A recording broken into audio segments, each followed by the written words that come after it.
Mount Olympus bathes in sunlight as the wedding of Peleus and Thetis begins, a celebration among immortals. Peleus, a warrior of might, clasps hands with Thetis, a sea nymph of ethereal beauty. Gods and goddesses, radiant in divine attire, encircle the couple, their faces lit with joy. Laughter echoes through the air, mingling with the enchanting melodies of celestial music. A cascade of blessings rains down upon Peleus and Thetis, sealing their union in immortal splendor. The wedding feast hall bursts with jubilant energy, a symphony of laughter and celebration filling the air. Tables overflow with a lavish display of food and drink, stretching endlessly into the vibrant hall. Zeus presides over the festivities from the head table, a regal figure radiating warmth and authority. His family surrounds him, their faces lit with genuine happiness, a portrait of familial bliss. Joyous energy crackles palpably, weaving through the crowd like a tangible expression of love. A true celebration of love and union unfolds, a testament to the power of connection and shared happiness. At the wedding entrance, a figure emerges, cloaked in shadow and resentment. Eris, goddess of discord, arrives uninvited, her face partially hidden from view. Her hand clutches a golden apple, a symbol of the chaos she brings. The air thickens with unspoken malice as she surveys the joyous scene. A storm of discord is brewing, heralded by her silent, vengeful arrival. Amidst the wedding feast, a hush falls as Eris hurls the golden apple into the hall. The apple lands with a resounding thud, drawing every eye in the room. A tense silence descends as the inscription, "To the fairest," glints ominously. Whispers erupt among the goddesses, each contemplating the challenge. The air crackles with unspoken rivalry as the fateful choice looms. In the grand hall, a golden apple appears, sparking instant greed in Hera, Athena, and Aphrodite. Their hands reach out simultaneously, the joyous wedding celebration forgotten in an instant.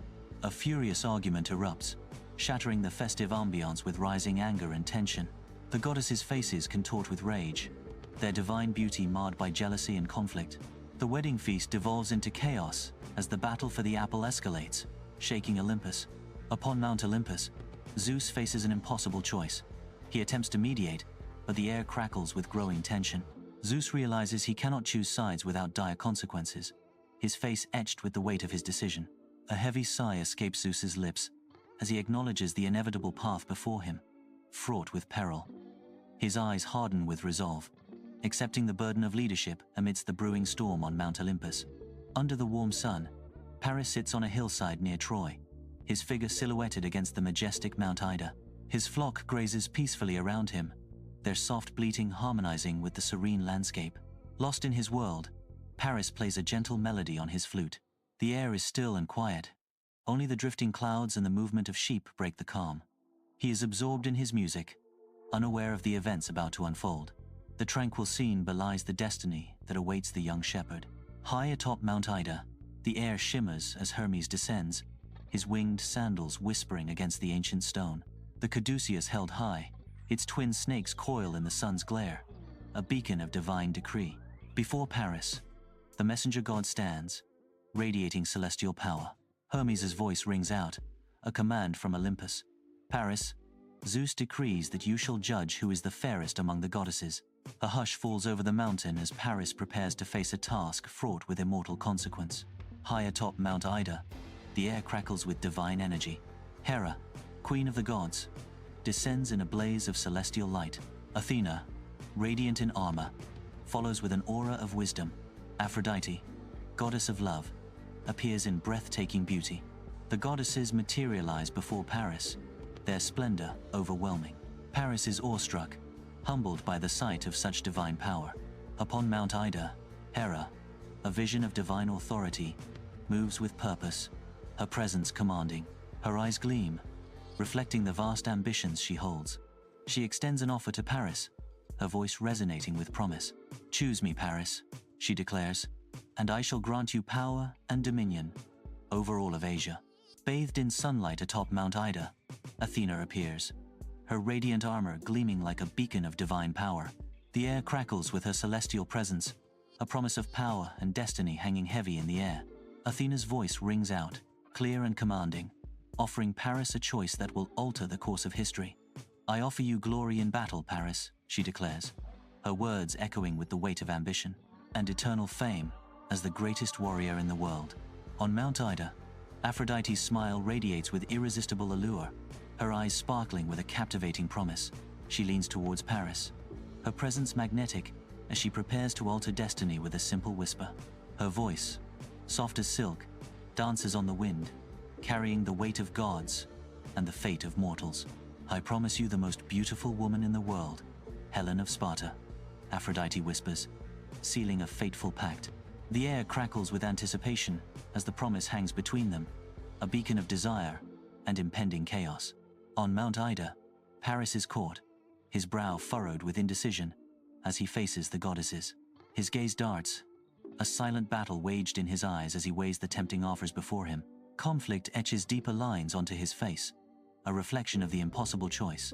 He shifts, a subtle movement revealing the turmoil within.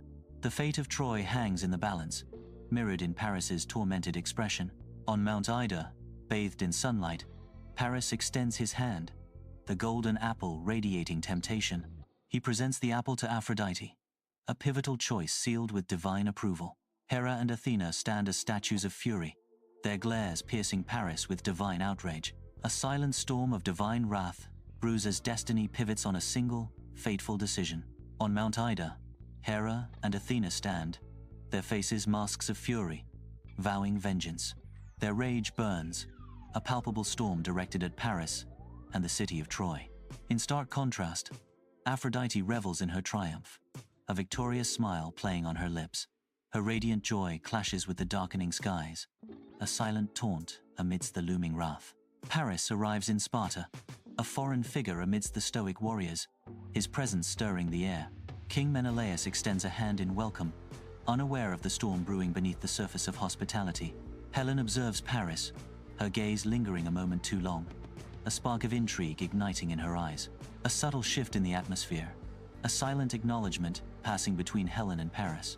The seeds of destiny are sown as the sun beats down on Sparta, promising both glory and ruin. Inside Menelaus's palace, a lavish banquet unfolds under the soft glow of torches. Tables groan under the weight of food and drink, a feast fit for kings and gods. Menelaus beams at the head of the table, every inch the proud host. Helen sits beside him, a picture of composure, yet her eyes betray a hidden turmoil. Paris is seated a short distance away, his presence a subtle disruption. Helen's gaze drifts towards Paris, a silent, unspoken connection. Sunlight floods Menelaus's palace, illuminating dust motes as the king, etched with worry, prepares for departure. Menelaus adjusts his cloak, his gaze lingering on Helen, her beauty a stark contrast to his somber mood. He turns to Paris, youthful charm radiating from him, unaware of the storm brewing beneath the surface. "Paris, I must attend the funeral rites," Menelaus says, entrusting Helen. "I entrust Helen to your care during my absence." Unseen, a goddess's hand guides their fates, weaving a web of desire and deceit through the palace halls. Soft shadows flicker across the opulent chamber, the air alive with unseen magic. Paris and Helen stand entwined, their closeness a palpable spark in the dimly lit palace. Aphrodite's influence shimmers, a silent whisper heightening their senses and fueling desire. Their eyes lock, reflecting the burning passion that consumes them in Menelaus's palace. Under a canopy of stars, a Trojan ship slips away from Sparta under the cover of night. Paris and Helen stand at the ship's prow, their figures silhouetted against the wine-dark sea. The rhythmic creak of the ship and the gentle lapping of waves fill the air. Stars serve as silent guides for their clandestine journey. Their escape marks the beginning of a legendary conflict. Menelaus storms into the echoing grand hall, his heavy footsteps shattering the palace's oppressive silence. His eyes dart across the opulent details, a growing unease twisting his features. The air hangs heavy with a sense of abandonment, fueling his mounting despair. His fists clench, knuckles bone white, as the realization of Helen's absence hits. Rage builds within him, a storm threatening to erupt. A guttural roar tears from Menelaus's chest, shaking the very foundations of the palace. Under a blazing sun, Menelaus arrives, his figure silhouetted against the imposing walls of Mycenae. Weary from his journey, Menelaus pauses, gazing up at the gates that guard his brother's kingdom. The formidable gates of Mycenae loom, a testament to the power of Agamemnon, the king within. He seeks an audience, hoping to find counsel and strength within these ancient, fortified walls. The very stones of Mycenae seem to echo with the weight of Agamemnon's far-reaching influence. Inside Agamemnon's palace, a heavy silence hangs in the air, broken only by the rustling of rich tapestries. Agamemnon's face is a mask of grim resolve, each line etched deep with the weight of leadership and impending war. He extends a hand towards Menelaus, the gesture, a silent pact forged in blood and honor. Their eyes meet, a shared understanding passing between them, a bond tested by betrayal and fueled by vengeance. Agamemnon's voice fills the hall, resonating with the authority of a king and the solemnity of a vow. His words echo the oath sworn by Helen's former suitors, a promise now demanding its due in fire and fury. Under the blazing Greek sun, messengers sprint across the land, their sandals kicking up dust on ancient paths. Urgent decrees echo through bustling cities, the voices of heralds cutting through the lively marketplace. In remote villages, the call to arms resonates, disrupting the peaceful rhythm of rural life. Each messenger is a beacon of impending war, their faces etched with the gravity of their mission. A desperate plea for unity. The mightiest heroes of Greece must unite against the looming threat of Troy.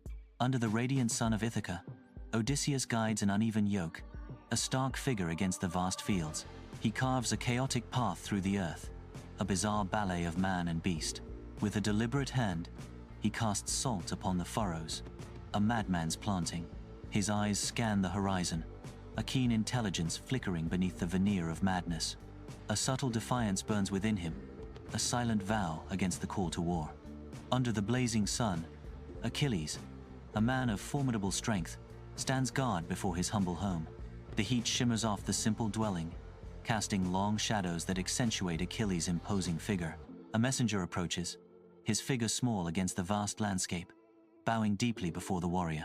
Achilles watches the messenger approach, his expression unreadable, a storm brewing behind his eyes. The air crackles with unspoken tension as the messenger kneels, ready to deliver news that could change everything. At Aulis, 1,000 Greek ships crowd the harbor, their sails billowing in anticipation of the voyage to Troy. The sun glints off the water, illuminating the massive fleet ready to sail for Troy. A sea of masts stretches to the horizon, a powerful armada poised for war. The air crackles with tension, a silent promise of battles to come hanging over the assembled ships. Torchlight flickers, casting shadows across Agamemnon's tent, the air heavy with incense and dread. Agamemnon, his face a mask of grief and resolve, towers over Iphigenia, kneeling before a makeshift altar. The polished sacrificial knife gleams in Agamemnon's hand, reflecting the dancing firelight. Unspoken prayers and heavy sighs fill the space as the moment of sacrifice looms. Each shadow seems to lengthen and distort, mirroring the weight of the decision hanging in the air. Under the vast Aegean sky, the Greek fleet advances, their sails billowing with purpose. Each ship, a dark silhouette against the sunlit water, surges towards destiny. The prows slice through the waves, churning the sea into a white froth. A formidable force united, their journey fraught with peril and promise. Troy awaits, a distant beacon drawing them ever closer to legend. Upon Troy's towering walls, the Trojans gather, their faces etched with a mixture of dread and grim resolve. A distant glimmer on the horizon evolves into the ominous form of the Greek fleet, growing larger, closer. Fear mingles with a heavy anticipation, casting a pall over the ancient city. The shroud of war descends upon Troy as the ships draw nearer, sealing its destiny. On the Trojan beach, the Greek army storms the shore in a furious assault. Steel clashes against steel as the battle begins, a symphony of war cries and the thunder of charging feet.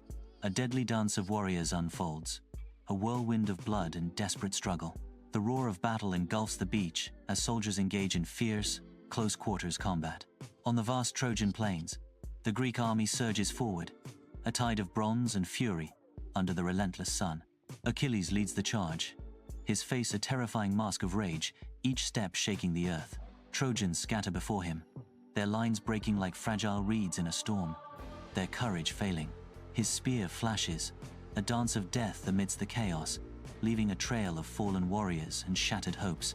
The air fills with the clash of steel and the cries of the dying, a symphony of war echoing across the plains. Under the blazing sun, Troy stands defiant, its walls echoing with the promise of war. Hector, Troy's greatest warrior, a beacon of bronze and resolve, stands ready. His armor gleams, a mirror to his unwavering spirit, reflecting the city's hope. Each movement, is a dance of deadly grace, honed by years of battle. His face, a mask of determination, shields the love he holds for his city. He is Troy's shield, its sword, its unwavering heart against the coming storm. Beneath the relentless Aegean sun, Trojan warriors stand as an unyielding wall of bronze and leather. Arrows fill the sky, a deadly rain repelling the first wave of the Greek assault. Frustrated and bloodied, the invaders retreat, leaving fallen comrades behind. War cries echo across the battlefield, a testament to the Trojans' fierce defense. Firelight paints the Greek camp in hues of orange and shadow, their bronze armor gleaming. Tents rise against the night, their dark shapes swaying with the dance of the flames. The rhythmic crash of waves blends with the clang of hammers, a symphony of impending siege. Greek soldiers are scattered on the beach, a sea of bronze under the watchful stars. Long shadows flicker and twist, mirroring the restless energy of men preparing for war. A murmur sweeps through the camp, a low hum of anticipation and dread under the vast night sky.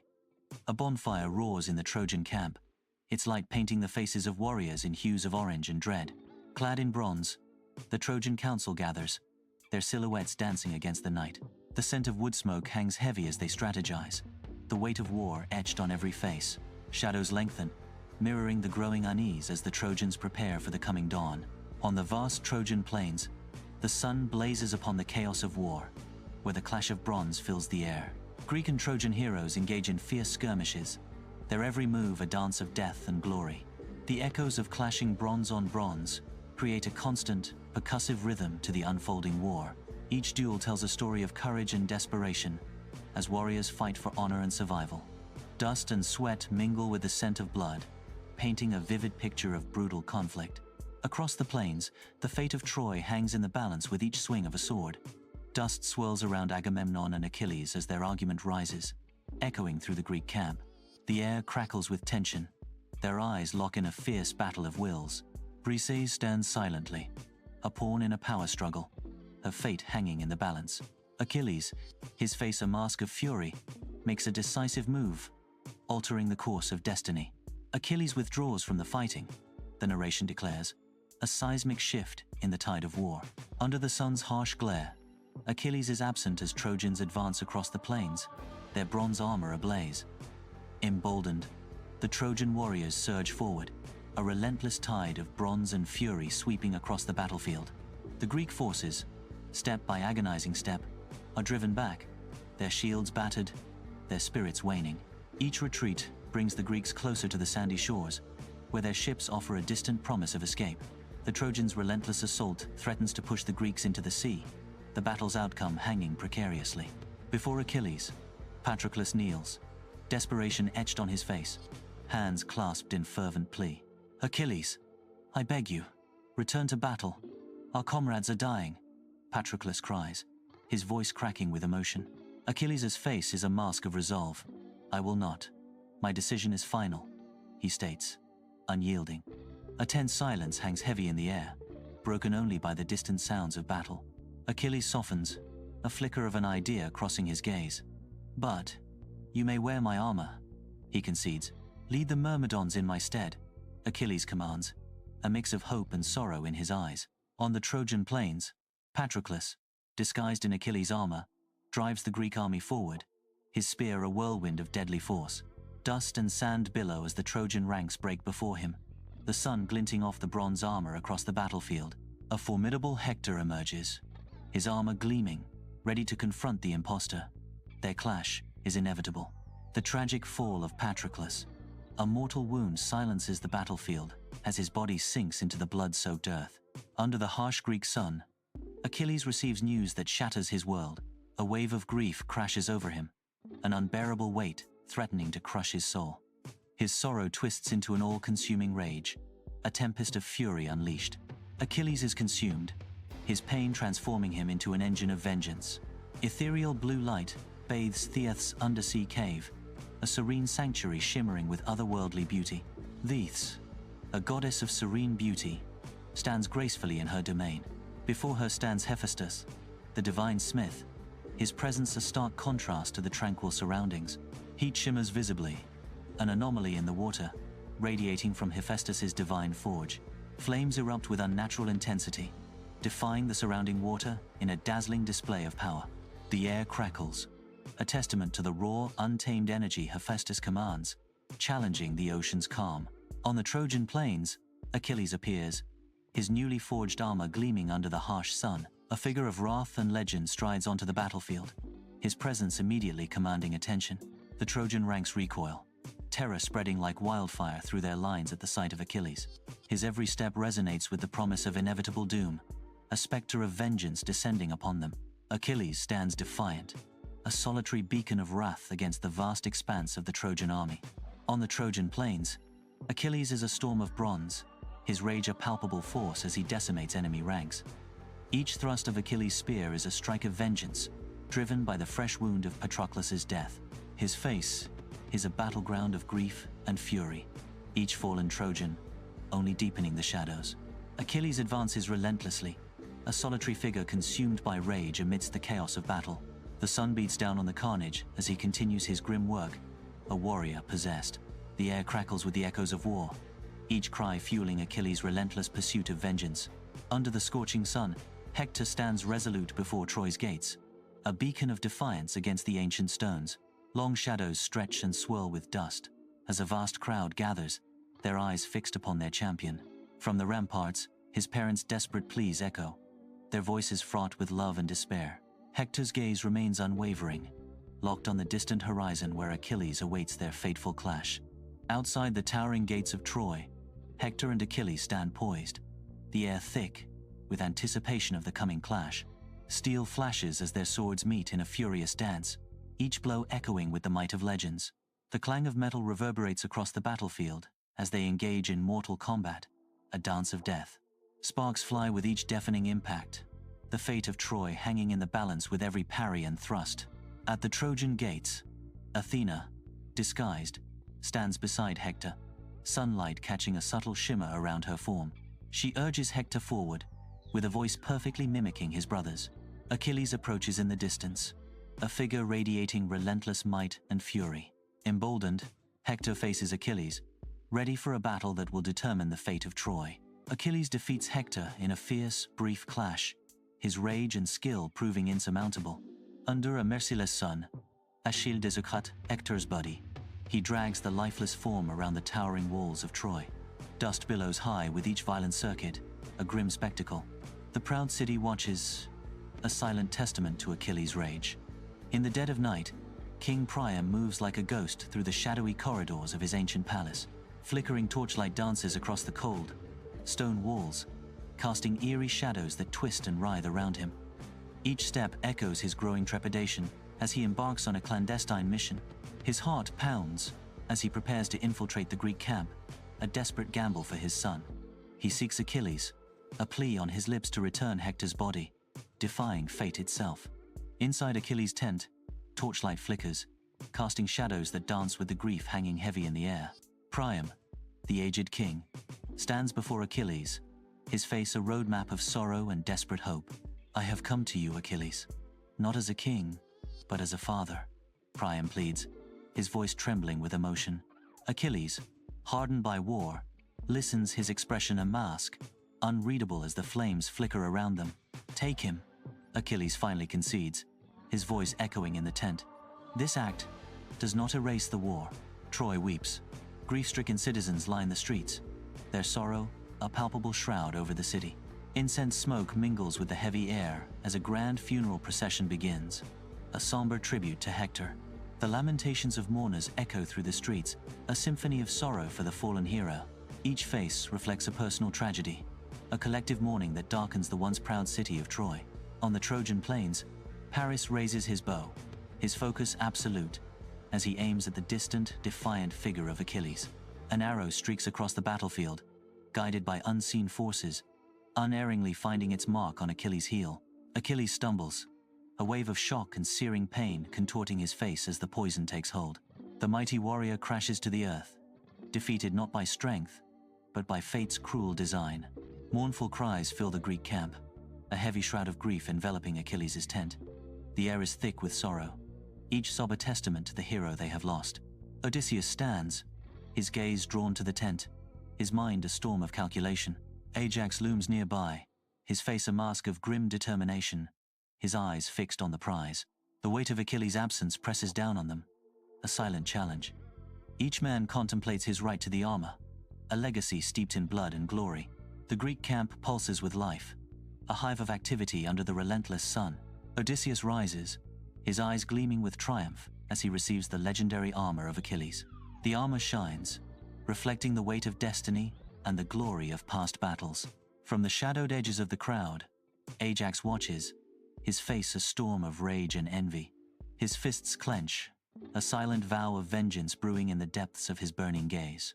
Under a relentless sun, the siege of Troy grinds on, an endless vista of conflict. Dust and smoke fill the air, a grim testament to the unending battle. The distant cries of soldiers echo across the ravaged plains, a symphony of despair.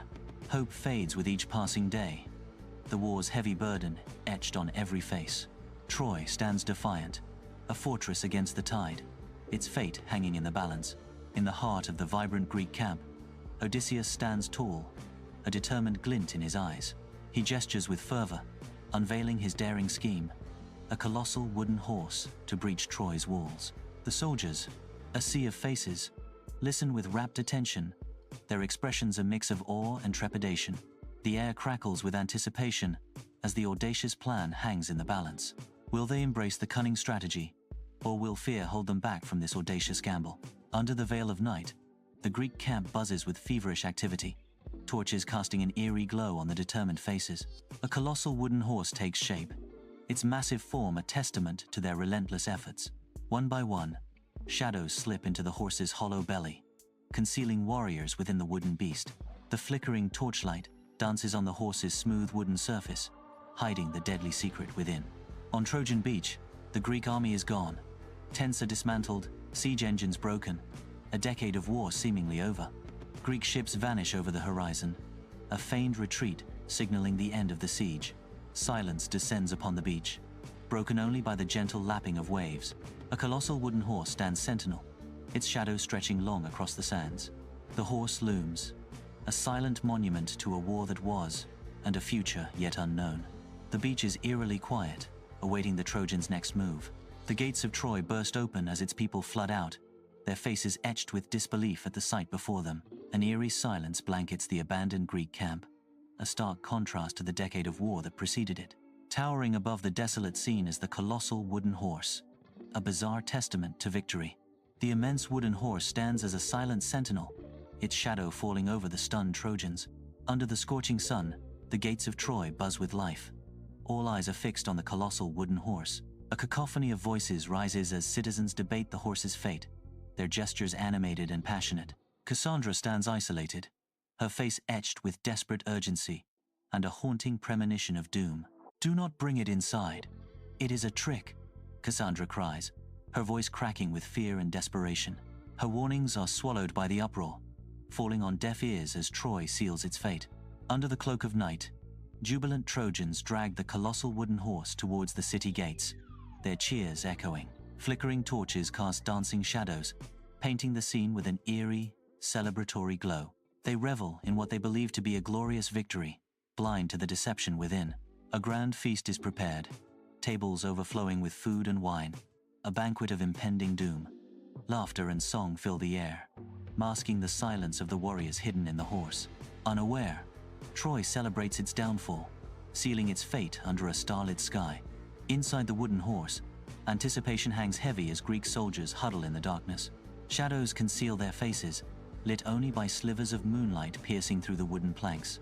Each soldier grips his weapon, the cold steel a promise of the battle to come. Muscles tense, breaths held, they await the signal to unleash chaos upon the unsuspecting city. A grim determination settles over them, a silent vow to conquer or fall within Troy's walls. Under a star-studded sky, the Greek fleet silently advances towards Troy. Dark ships cut through the inky water, their forms barely visible. A silent approach under the cover of night conceals their intent. The fleet moves like shadows, a looming threat against the starlit horizon. Each ship carries warriors, their silent determination fueling their journey.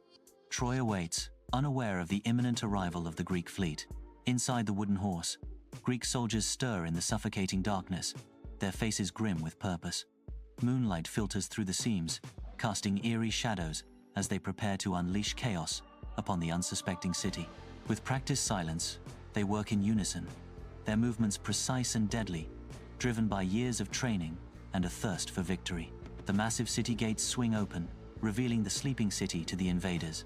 Under the cloak of night, the Greek army descends upon Troy, their figures like shadows against the pale moonlight. War cries shatter the silence, heralding the invasion as the first Greek soldiers breach the city walls. Chaos erupts as the invaders surge through the streets, their swords glinting ominously in the darkness.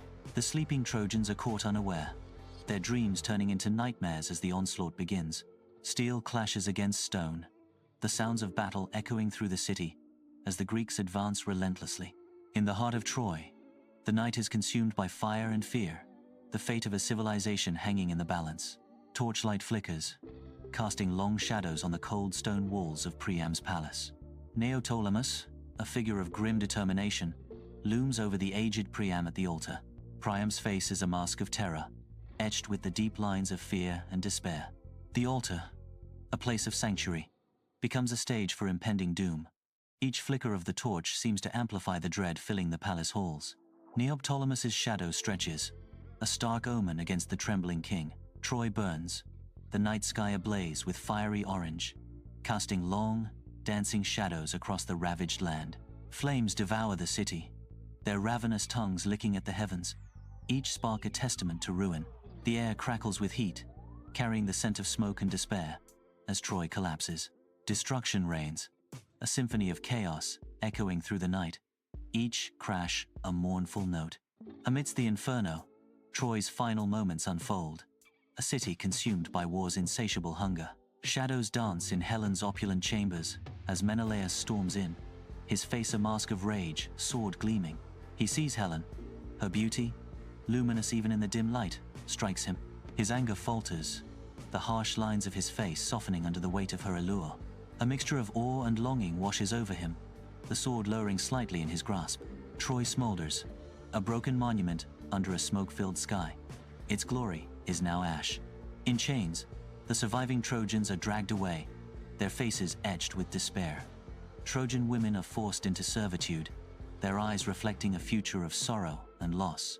Infants plummet from the high walls, their cries cut short by the brutal earth.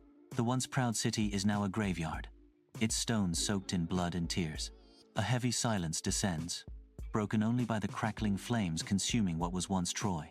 High above, against the backdrop of a clear sky, the towering walls of Troy stand as silent witnesses. A tiny figure, Astyanax, is flung from the battlements, a heartbreaking silhouette against the sun. The city watches in stunned silence as the unthinkable act unfolds, a collective gasp lost in the vastness. The innocent child plummets, a tragic symbol of the city's impending doom and the cost of war. On Trojan shores, the Greek fleet stirs, laden with spoils of war, preparing to embark on their homeward voyage. Triumphant yet weary, the soldiers board, their faces etched with memories of a decade-long siege. Sails unfurl, catching the wind as the first ships push away from the blood-soaked sands of Troy. Waves crash against the hulls, a rhythmic pulse carrying the fleet away from the fallen city. Treasures glint under the sun, a stark reminder of the city's demise, fueling their journey. The horizon beckons, promising a return to hearth and home, shadowed by echoes of victory and loss. Mount Olympus pierces the sky, its peak a crown of snow. From above, the gods survey the burning city of Troy. Hera and Athena exchange smiles, their eyes gleam with vindictive triumph as they behold their revenge. Flames consume the city below, painting the sky with fiery hues of destruction and divine retribution. Aphrodite turns away, a shadow of melancholy veiling her face. Victory's sweetness turns to ash. The distant cries of mortals rise, a stark reminder of the cost of divine vengeance and immortal feuds. Years later, Greek heroes begin their voyages home, the sun glinting off their ships, but shadows lengthen as storms gather, and treacherous seas threaten their passage. Trials await them on the horizon, each wave a new tribulation. Some ships sink beneath the waves, dreams of homecoming lost to the depths. Not all heroes will see their hearths again. Fate's cruel hand guides them to their doom. Zeus sits heavily on his throne atop Mount Olympus, his face etched with weariness and the burden of ages. His gaze drifts, lost in contemplation of the endless war, a futile dance of destruction fueled by immortal vanity. Around him, the gods bicker and boast, their voices echoing like thunder, oblivious to mortal suffering. Their petty squabbles rise into a cacophony of arrogance, mocking the solemnity of their dominion. Zeus closes his eyes, a silent lament for the mortals caught in the crossfire of divine whims. The weight of Olympus, the weight of the world, presses down on him, a king weary of his crown.